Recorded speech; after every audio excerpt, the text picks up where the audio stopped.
నమస్తే, welcome to Sage Telugu news. Bank నుంచి మాట్లాడుతున్నాం. మీ ఆధార్ కార్డ్ అప్డేట్ చేసుకోవాలంటూ మీ మొబైల్ ఫోన్కు కాల్స్, ఓటీపీ రావడం ఈ మధ్య కాలంలో తరచూ వింటున్నాం.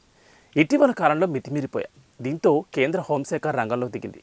సైబర్ నేరాలకు చెక్ పెట్టేందుకు చర్యలు తీసుకుంటోంది.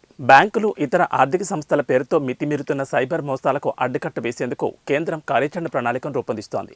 ఈ మేరకు కేంద్ర హోం మంత్రిత్వ, ఆర్థిక మంత్రిత్వ శాఖలు ఇటీవల బ్యాంకులు, ఇతర ఆర్థిక సంస్థలతో సమావేశం నిర్వహించి కార్యాచరణ ప్రణాళికపై చర్చించాయి. కేంద్ర హోంశాఖ ఆధ్వర్యంలోని Indian cyber crime coordination centre నిర్దేశించిన మార్గదర్శకాల ప్రకారం ఈ కార్యాచరణ ప్రణాళిక రూపొందించారు. బ్యాంకులు, ఇతర ఆర్థిక సంస్థలు తమ వినియోగదారులకు కాల్ చేసే నంబర్లకు ప్రత్యేక సిరీస్ కేటాయించాలని నిర్ణయించారు. ప్రస్తుతం సాధారణ టెలికాం సంస్థలు వినియోగదారులకు కేటాయిస్తున్న 10 అంకెల సిరీస్ నెంబర్లనే బ్యాంకులు, ఆర్థిక సంస్థలు కూడా కేటాయిస్తున్నారు. దీన్ని సైబర్ నేరగాళ్లు అవకాశంగా మలుచుకుని బ్యాంకులు, ఆర్థిక సంస్థల నుంచి ఫోన్ చేస్తున్నామని చెప్పి బురుడి కొట్టిస్తున్నారు.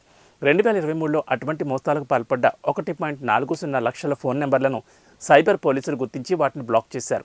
అంటే ఈ తరహా మోసాల తీవ్రత ఎంత ఎక్కువ ఉందో తెలుస్తోంది. బ్యాంకులు, ఆర్థిక సంస్థల నుంచి కాల్ చేస్తున్నామని చెప్పి ఆధార్ కార్డ్ అప్డేట్ లేదా పాన్ నెంబర్ లింక్ చేయాలనో, ఫోన్ నెంబర్ అప్డేట్ చేయాలనో రకరకాల పేరుతో బురుడి కొట్టించేందుకు యత్నిస్తున్నారు.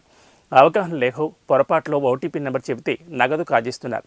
దీనికి పరిష్కారంగా ఇక నుంచి బ్యాంకులు, ఆర్థిక సంస్థలకు సాధారణ టెలికాం వినియోగదారులకు కేటాయించే సెల్ ఫోన్ నెంబర్ సిరీస్ కేటాయించకూడదని హోంశాఖ తెలిపింది. ఇది ఈనాటి వీడియో. ఈ వీడియో మీకు నచ్చితే లైక్ చేసి షేర్ చేయండి. మరియు సబ్స్క్రైబ్ చేసుకోకపోతే సబ్స్క్రైబ్ చేసుకోండి. చూస్తూనే ఉండండి సేజ్ తెలుగు యూట్యూబ్ ఛానల్.